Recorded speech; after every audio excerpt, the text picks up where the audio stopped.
And we're the end of our terms coming up next May, but we wanted just to take a moment to recap our term.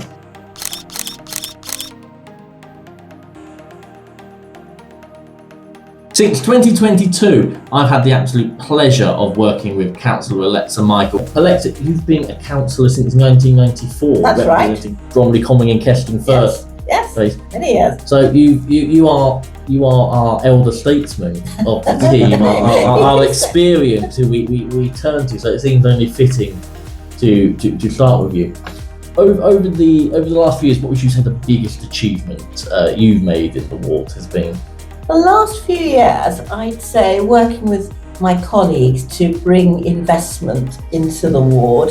And I think when I started, Chilham Way looked very sad, very down at heel. Most of the units were boarded up, but we managed to get £10,000 worth of investment, and we got planters and benches and a new notice board and a Haues Village sign, and now the area is quite transformed. To be fair, a new new convenience store has opened, which has brought new life in as well, and that's outside of the council's control. But I think all in all, our actions there helped to, like the catalyst, if you were, to bringing new life in. And I understand there's going to be yoga business opening there as well, so it will be quite the place to be. It's funny because I remember campaigning after we were selected as candidates for what was the new Haues and Coney Hall ward, which was taking in Keston Village but losing Haysford Park. And I remember going down and leafleting around here and coming across the Chilham Way shopping parade for the first time. And like you say, thinking this place really needs a bit of love. And I didn't even know what it was called. And now, in fact, it's got a sign that tells people what it's called, and that it's got the community notice board was falling apart, and we've got a new notice board put in. It's being it's little things like that make all the difference. Exactly. Yes. Bromley has such a spirit of pride in its community. I think we had more COVID volunteers than any other London borough. I think we did. Yeah, the sign-up rate, as well as people willing to put up, and it only makes sense that people that feel so strongly about the community should be able to have pride in their community, and really transforming Chilham Way has been a great way of yes, definitely. Showing that. And even the post box there has been repainted. It's small things like that really make a community somewhere people want to live. So Josh, you were a late entry to the team. Obviously, Andrew Lee was originally elected, but sadly he passed away in October 2020. That was quite a shock for Alexa and I at the time, because with by-elections there's the Electoral Commission have a 6-week cap. You have to deliver you have to do the election within 6 weeks of it being called, so there's no time to grieve for the loss of a colleague.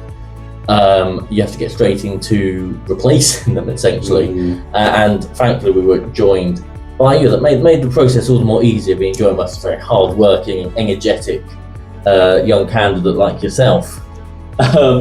You joined the team a bit late, full of energy, full of new ideas. In fact, I think it was the first one of these meetings just after your by-election, a couple of weeks after the by-election. We all got together. Alexa kindly hosted us, and we spoke about Chilham Way, and we said, this is somewhere we want to improve, and then really got stuck into it straight with that bid for new funding. But outside of that, what's been your proudest moment over the last couple of years? Well, it's been an absolute pleasure to represent the place that I grew up. I have the absolute honour of being able to go around our ward and bump into people I went to school with and people I've known for a while, and to have that privilege of being able to stand up and fight for those people that I grew up with is very special, and I take that very seriously. I've really enjoyed getting stuck in looking at how we can tackle issues like crime. It's a big concern for residents, and we've done some good work. Obviously the two of you set up the Safer Neighbourhoods panel, where we get to talk and work with our police and raise those issues. But we've also done some work on making sure that we're tackling antisocial behaviour. That comes down to our campaign to try and get ticket barriers at Haues Station, which we've, is long running and will take a bit more time. But, South Eastern agrees with it, police agree with it. Even the government think it's a good idea. And so I think we've been able to show the importance of tackling antisocial behaviour. But I think the area we all know needs to be tackled the most is dangerous driving. That's why we've done the campaign to try and save our streets like Bournevale, Gates Green Road, Heathfield Road. That's really important. And I'm looking forward to carrying on working with our Conservative colleagues on Bromley Council to get more resource where we can, but also calling on the Mayor and calling on the government to give us the money we need to make sure our streets can be as safe as they possibly can be. Yeah, I think you're right. I think when Electra and I first came into the role, we found out the Safer Neighbourhood team had gone defunct because people had retired and left it and no new energy coming in. Electra and I set about trying to bring people back in. It's been really good to get that. I think one of the frustrating things for me coming into local government was finding just how slowly the wheels of local government can turn. And you mentioned a couple of things like speeding and crime in there. You mentioned obviously the ticket barriers. This is taking years in the work. When Electra and I, just before your by-election, were first notified about school kids being mugged on their way back from Haues School.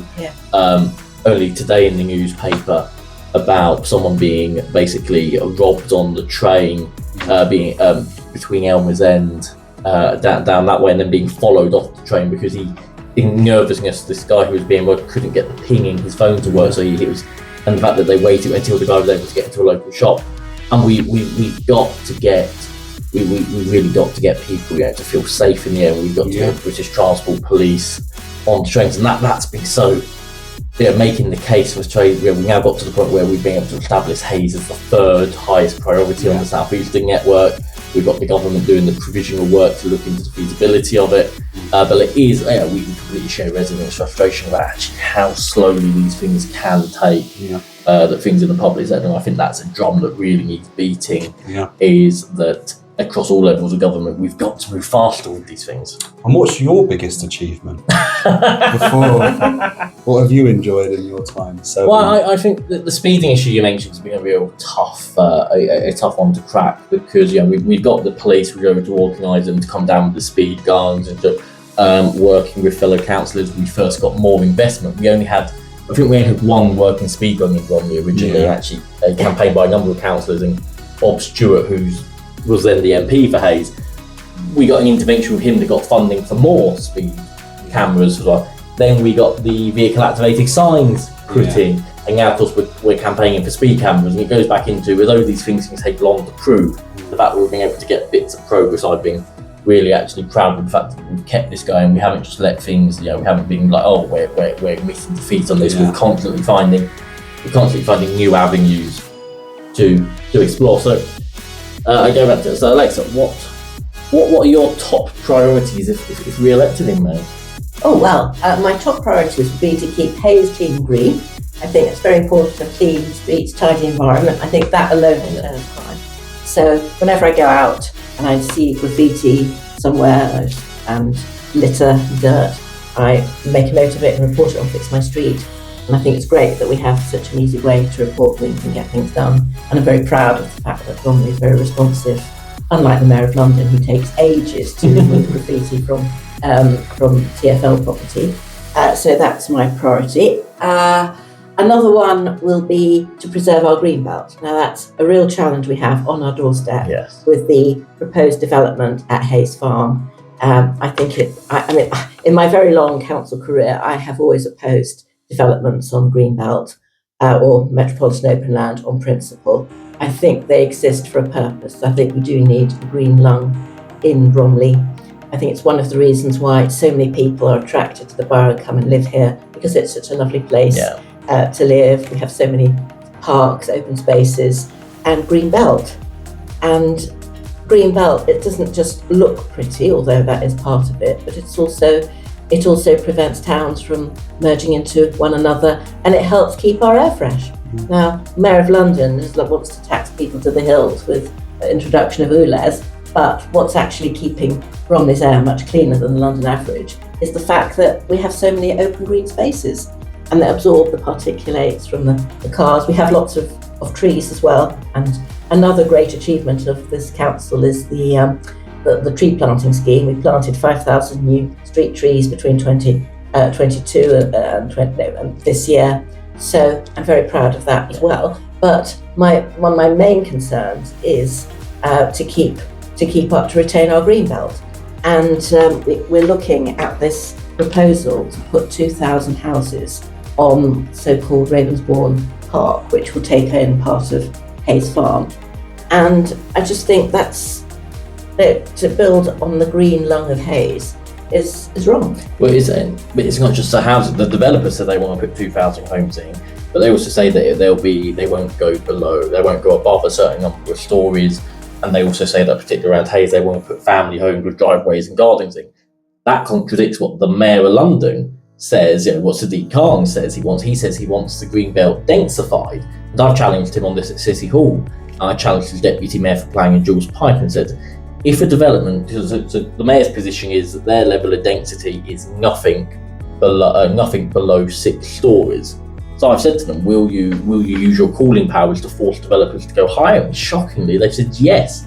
But that's exactly what it means. The developer might be telling us, we want to put 2,000 homes, but in reality, we could be looking at many, many more, completely changing the area. Forever. Yeah. Forever, not just temporarily. But once you start building on the green belt, where is it going to stop? Yeah. In Bromley Common, many years ago, you had the Blue Circle site. It was a sports ground, and it was the edge of the green belt, and it was left to go to rack and ruin for many years. And it was just a sitting target for housing. Yeah. So once you start nibbling away at the edges of the green belt, you've made the whole thing very vulnerable. Well, once it's gone, it's gone. It's gone forever. It is. Speaking of, so a big part of your by-election, Josh, around the campaign was in the mix of the ULEZ debate, and it really was this war on motorists that Labour are fighting, and saying it's only got worse. Not only did Sadiq Khan ignore the will of local people and go ahead with his ULEZ expansion, but he's now introduced tolls, and the government have hiked tolls at Dartford, making it more expensive driving. Now we're getting they're hiking up the congestion charge. They're ending the electric vehicle exemption from paying it, which has now driven Zipcar out of the market, costing jobs and investment in London. And now, even worse, Rachel Reeves is introducing the dreaded pay per mile that we were warning about in your election. I mean, here in Bromley, we are actually defending most. We've got some of the cheapest parking charges in London. But you want to talk more about actually what we're doing to support drivers and keep our roads safe, crucially. Well, I don't think anyone can accuse any of us in Haues, Coney Hall and Keston Village of not taking the fight to the Labour Mayor and the Labour government. We've needed to stand up for residents on their behalf. And you're right, they didn't listen to us on ULEZ. They've then cut our bus services as well, of course, cutting the 138, taking away the 654 entirely, despite promising us that they put in place public transport as a ULEZ dividend. Yeah, and if I understand, you and I spoke to people on the doorstep, actually people that came to us about the 138 cut, and they said to us, I was going to give up my car, now I feel more isolating. And we represent places like Keston Village that's surrounded by fields. Our part of London, I think Haues and Coney Hall is really the gateway to rural Bromley, because as you come out of the more urban parts of our borough, our ward is where it opens up into the green belt. So we really are the gateway. So we have some isolated communities in these bus cuts. We really are dreadful for those residents. Yeah, absolutely. But people who have done the right thing. We look at what the government have now done on Pay Per Mile. People who have done the right thing, bought electric cars to protect the environment. They're not only now having to pay road tax, they're also having to pay per mile on that. And that's just not fair, that's just not right. And we know, because this is a Labour government, that if they can, they'll tax it and they'll come after everyone else's cars. And people are already suffering with the cost of living enough as it is. It's not right and it's not fair for Labour to continue to put pressures on the cost of living. And we'll carry on doing what we can to stand up for local residents and make sure they can have bang for their buck. Alexia, you mentioned it in your answer about the future. Green and clean, it sums up both our ward, it sums up our borough. It's one of those, one of a better phrase, it's one of those slogans that really resonates with local people, because it's why people live out here. I lived in Greenwich before me and my wife moved out here. We moved out here because of that balance of Kent lifestyle with the connectivity of London. We've taken green and clean really seriously. Haues and Coney Hall did very well out of the council's Jubilee Parks funding. We definitely got more than our slice of the cake on this, because we're bringing Josh. You've recently led a lot of the work working with the residents on this around Hussey Well Park. Yeah, absolutely. Not only have we just recently got Haues Park refurbished and redone. We've also had Norman Park redone. We've also had Coney Hall Rec redone. All of our parks, bar one, over the last 4 years have received a cash injection of investment to make those facilities better for young families and for children across our area. And that's really important because people deserve to have a good standard of life. Parents and families in our area deserve to feel that their kids have got the best to grow up with, and we're delivering that, and that's a massive privilege to be able to deliver. And actually, on a broader scale, what we have done is at a time of difficult financial circumstances for local government across the country, we've gone out and fought for investment. We've said that's not good enough for our residents, and whether it's the stuff on Haues Park, whether it is the Chilham Way improvement plan, whether it is trying to get more money to improve Haues Station, we've gone out there and fought for our residents because it's the right thing to do, and we'll carry on doing that and finding whatever money we can to make sure our residents feel that Haues, Coney Hall and Keston Village is a better place than when we first came to office. No, absolutely. I think that's it. As you say, the incredible work that Coney Hall Rec Ground did, really transforming that park. We've had park in Keston, out of Keston Common got rung out of it. We've all these letters of support we've had to write over. Yes. We've got very good things. As you said, the money we brought into Chilham Way. Yeah. It's been good, but it's not just the green space; it's the clean as well. And I know that both of you have recently had a bit of a wing with South Eastern as well in terms of really improving Haues Station. Yes. I know that they agreed to do work on pitch proofing inside the station, and I'm also very happy to say that South Eastern are going to improve the appearance of the station from the outside, because it is looking a little bit sad, and you've got weeds growing in the wall. So they're going to come and do some refurbishment work in the new year. We had hoped it would be in the autumn, but because of the way their contracts work, they're going to do it early in 2026. And I do look forward to that, and it will make all the difference. Because Haues is a busy commuter station. It is, It's an end station, and we have a lot of people work in the City of London, so that is their local station. Also, people from places like Coney Hall and Keston will use that station as well. So it's important it's kept looking good. One thing that I would very much like to see the return of the direct service from Haues to Cannon Street, rather than having to change at London Bridge and going down those long stairs and escalators. It really does add to journey time, and it was very, very convenient when you could go directly from Haues into Cannon Street. So that is one thing I would definitely like to see restored.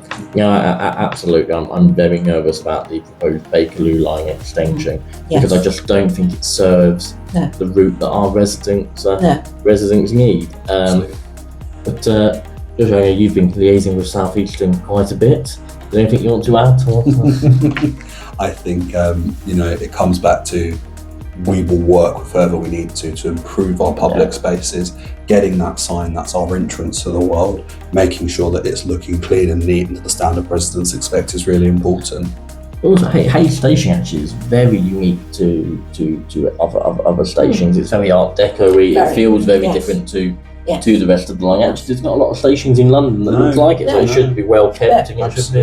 Well, I think that's reflective of the fact a lot of Haues was built in the 1930s. I mean, a lot of Bromley is a 1930s borough. This house we're sitting in now was built in the 1930s, so it is very much of that era. Well, I think we'll start wrapping up. But I think it's been absolutely incredible to work with you both. I very much enjoyed it. So we'll end on highlights. So Alexa, what has been your, not just a highlight of what you've achieved, but what has been your highlight of the last few years? Oh gosh, I think Josh getting elected at the by-election. it was a huge shock when our former colleague Andrew Lee died suddenly, and we were faced with a by-election, and it was in the latter part of the year, dark nights, and it was definitely a challenge.